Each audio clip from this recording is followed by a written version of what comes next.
Hey hi hello friends, good morning. ఎలా ఉన్నారు? నేను మీ వినోద్. వీడియోస్ పెట్టక చాలా రోజులు అయింది. I'm extremely sorry for that. ఇప్పటి నుంచి రెగ్యులర్ వీడియోలు పెట్టడానికి ట్రై చేస్తాను. ఈ వీడియో మాత్రం ఆన్ స్టేజ్గా కంటిన్యూగా చూడండి. ఇది చాలా ఇంట్రెస్టింగ్ ఉంటుంది. ఇది వచ్చేసి టోటల్లీ ఆటోనోమస్గా నడిచే రోబో ట్రక్ అనమాట. ఈ ట్రక్ ఉపయోగం ఏంటి, అసలు ఈ ట్రక్ వల్ల జాబులు పోతున్నాయా చైనాలో అని చెప్పేసి ఏడుస్తున్నారా జనాలు అని చెప్పేసి, అంటే దాని గురించి ఫుల్ డీటెయిల్గా మాట్లాడుకుందాం. ఇది మనం కొనాలంటే పర్సనల్గా, అంటే మనం కాదు, ఫారినర్స్ కాదు, చైనీస్ సిటిజన్స్ కొనాలంటే ఎట్లా, వాళ్ళకి వచ్చే రెవెన్యూ ఏంటి, ఈ 9.9 అనే కాన్సెప్ట్ ఏంటి, దాని గురించి మొత్తం ఫుల్ ఫ్లెజ్గా డీటెయిల్గా మాట్లాడుకుందాం. ఇది వచ్చేసి ఏఐ ట్రక్స్ అనమాట. చైనాలో ఇప్పుడు విపరీతంగా చేసినారు. దానికి రీజన్ కూడా నేను క్లియర్గా చెప్తా. మీకు తెలిసే ఉంటే చైనాలో ఒక సమ్ పాస్ట్లో ఒక ఎఫెక్ట్ వచ్చింది. అదేంటి తెలుసా? పాపులేషన్. ఎందుకంటే వీళ్ళు వన్ చైల్డ్ పాలసీ తీసుకురావడం వల్ల దీనికి దీనికి ఎందుకు ఇలా అడాప్ట్ అవుతా ఉన్నారు అని చెప్పేసి దాని గురించి కూడా మాట్లాడడానికి ట్రై చేస్తా. ఇది చూసినా కదా, ఛార్జింగ్ పోర్ట్, ఇది ఛార్జింగ్ కనెక్టివిటీ ఇచ్చేది. అది రోమ్ ఓపెన్ అవుతుంది, దానిలో ఛార్జర్ పెట్టేసి ఛార్జింగ్ కనెక్ట్ చేస్తారు అనమాట. దీని గురించి మాట్లాడుకుందాం. చాలా సింపుల్ కాన్సెప్ట్. ఏఐ డిజైన్ అయ్యి మ్యాప్ తో ఇంటిగ్రేట్ అయిపోయిన ట్రక్స్ అనమాట. అది ప్రతి ఒక్క దానికి నంబర్స్ ఉంటాయి. అంటే ఇది విపరీతంగా నడుస్తుంది ఇప్పుడు. ప్రతి ఒక్క దానికి చూసినా కదా, ఈ నంబర్ డిఫరెంట్ ఉంటుంది, ఆ నంబర్ డిఫరెంట్ ఉంటుంది. దీని మీద ట్రాఫిక్ రూల్స్ అప్లికేబుల్ అవుతాయి అంటే అఫ్ కోర్స్ అప్లికేబుల్ అవుతాయి. ఇన్ కేస్ మన లక్ ఉంటే ఈ బండి మన నుంచి గుద్దింది అనుకోండి, మనకు మంచి కాంపన్సేషన్ పే చేస్తారు అనమాట. అది కూడా చెప్తాను మీకు.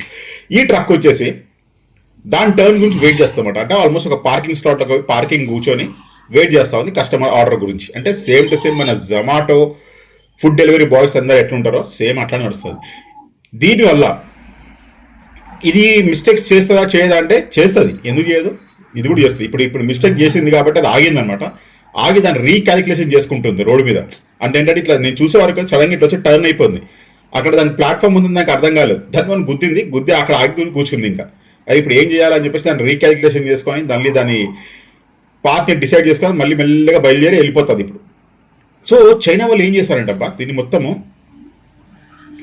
ప్రాబ్లం అవుతుందా, ఇది ట్రాఫిక్లో నడుస్తుందా నడవదా అని చెప్పేసి మీరు అనుకోకండి. నేను చూపిస్తాను మీకు క్లియర్గా. అంటే మీరు అనుకోవచ్చు ఇప్పుడు రోడ్స్ ఖాళీ ఉన్నాయి కాబట్టి నడుస్తే ఏం ప్రాబ్లం ఉండదు, రోడ్స్ జామ్ ఉన్నప్పుడు ఎట్లా నడుస్తుందో చూపిస్తాను మీకు. నైట్ టైంలో కూడా ఎట్లా ఉంటుందో కూడా మీకు క్లియర్ కట్గా చూపిస్తాను చూడండి. నైట్ టైంలో హ్యూజ్ ట్రాఫిక్లో ఆ బండి అక్కడ ఆగి ఉంది. అది ఎందుకు ఆగింది? అక్కడ రెడ్ సిగ్నల్ ఉంది కాబట్టి అది ఆగి వెయిట్ చేస్తుంది అనమాట. ఇక్కడ చూసినా కదా, రెడ్ సిగ్నల్ వెయిటింగ్. అది మొత్తం క్లియర్ అయిన తర్వాత అది స్టార్ట్ అవుతుంది, మెల్లిగా ముందుకు వస్తుంది. చూసారా? సేమ్ టు సేమ్ నార్మల్గా కార్ డ్రైవింగ్ ఎట్లా చేస్తారో సేమ్ టు సేమ్ అది కూడా అట్లనే చేసుకుంటూ పోతూ ఉంటుంది.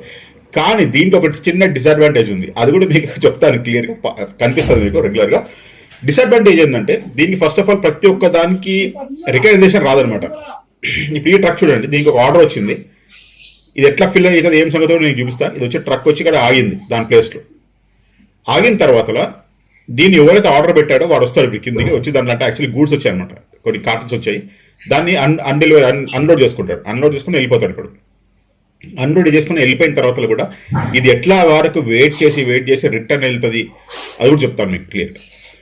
యాక్చువల్లీ ఇది చైనా వాళ్ళు ఏం చేశారంటే, ఇప్పుడు ఇది మనకు Zoom cars, long drive cars అన్నీ ఉంటాయి కదా, మీకు తెలుసు కదా. అంటే మన సొంత కార్ని మనం వాళ్ళ యాప్తో ఎంగేజ్ చేసి పెడితే ఏమైనా ఆర్డర్స్ వస్తే మన కార్ని పంపించవచ్చు. సేమ్ అట్లా చైనా వాళ్ళకి ఏంటంటే ఇది ఆపర్చునిటీ ఉంటుంది. ఇది కొనుక్కోవచ్చు కావాలంటే.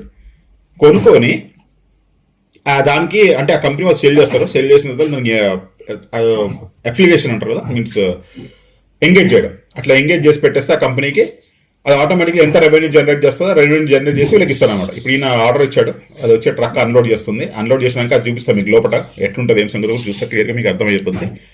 మొత్తం ఎంటీ ఉంటుంది, ఏం కనబడదు మనకి. దాని తర్వాత దీంట్లో ఇంకా హ్యూమన్ ఇంటర్వెన్షన్ అనేది ఏముంటుంది అబ్బా.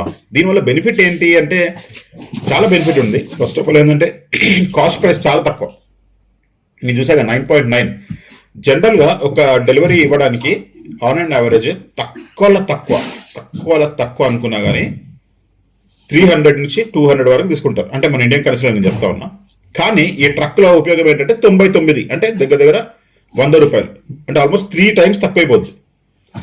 దీనివల్ల ఉపయోగం ఎట్లా ఉంటుందంటే ఎనీ టైం మీరు ఇందాక నైట్ టైంలో చూసారు కదా, నైట్ టైం మిడ్ నైట్ ఎప్పుడన్నా కానీ అది ఎక్కడ పడితే అక్కడ నిలబడి ఉంటాయి.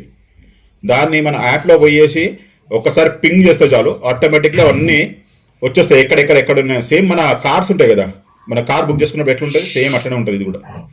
ఇది చూసినారు కదా, మొత్తం సెన్సార్స్తో నడుస్తూ ఉంటుందమ్మా. మీకు అన్ని కెమెరాస్, సెన్సార్స్, టవర్స్తో ఉంటుంది. ఇంకా ఇది ప్రతిసారి ఏమైపోతుందంటే, సారీ నాకు కొంచెం నా హెల్త్ కూడా బాగాలేదు, కొంచెం థ్రోట్ ఇన్ఫెక్షన్ వచ్చింది అనమాట. సో దానివల్ల కొంచెం ప్రాబ్లం అవుతుంది మాట్లాడడానికి. ఓకే, వీళ్ళు ఎలా చేస్తారంటే, ఇప్పుడు చూస్తారు చూడండి, ఈ ట్రక్ మొత్తం ఎంటీ అయిపోయిందా, మొత్తం ఖాళీ ఉంది, ఎక్కడ ఎవరికి కనబడట్లేదు కదా. దాని తర్వాత ఆ డోర్ బంద్ చేస్తారు. అంటే యాక్చువల్లీ దీనికి లిమిట్ కూడా ఉంటుంది. అంటే యాక్చువల్లీ 200 కిలోలు, 300 కిలోలు, 400 కిలోలు అనే కెపాసిటీ కూడా మనం ఆర్డర్ చేసుకోవాలి. దాన్ని బట్టి మనకి బిల్డింగ్ అనేది అవుతుంది అనమాట.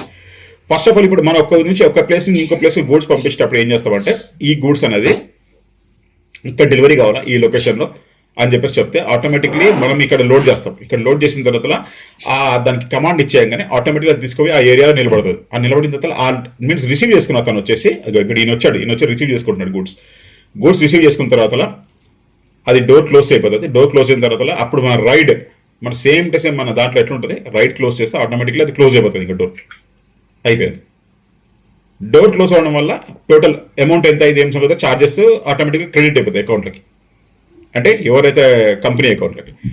క్లియర్ అయిన తర్వాత ఇది మొత్తం ఆర్డర్ డెలివరీ అయిపోయింది, డెలివరీ చేసేస్తుంది. ఇప్పుడు మళ్ళీ దాని తర్వాత రిటర్న్ చేసుకొని వెళ్ళిపోతుంది. అది వెళ్ళిపోయి అది ఏం చేస్తుంది అంటే, ఎక్కడైతే డిమాండ్ రాబోతుందో ఆ లొకేషన్, ఇంత ఫస్ట్ మీరు స్టార్టింగ్లో వెయిటింగ్ టైంలో చూపించాను కదా, అక్కడ పోయేసి బయటికి పోతుంది. అంటే ఈ గేట్ బయటికి వెళ్ళిన తర్వాత పక్కన ఎక్కడన్నా వెళ్ళి ఆగుతుంది. ఇంకా అంటే మరీ దూరం వెళ్ళదు, పక్కన వెళ్ళి ఆగుతుంది.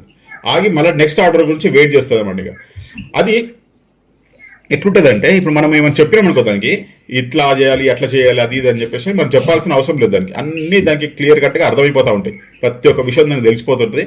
అది ఆటోమేటిక్లీ మొత్తం A to Z అంతా ఆటోమేటిక్ సిస్టమ్తోనే నడుస్తుంటుంది అనమాట. చూసినా కదా ఎంతో టర్న్ చేసుకుంటుంది అది. కానీ ఏంటంటే ఇది చాలా స్లో ఉంటుంది అనమాట. స్లో అంటే స్పీడ్ అంటే రన్నింగ్ టైంలో స్పీడ్ అనేది కాదు, మంచిగా చూసుకుంటుంది.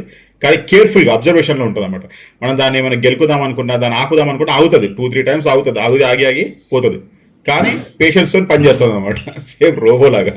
రోబో అనుకో, ఇంకా అది ఆటోమేటిక్ రోబో. అది మీకు ఎలా అనిపించిందో, మన ఇండియాలో ఇది రావడానికి ఎంత టైం పడుతుంది, ఏం సంగతో మీ ఒపీనియన్ ఏంటో డెఫినెట్లీ మన కామెంట్లో మాత్రం పోస్ట్ చేయండి.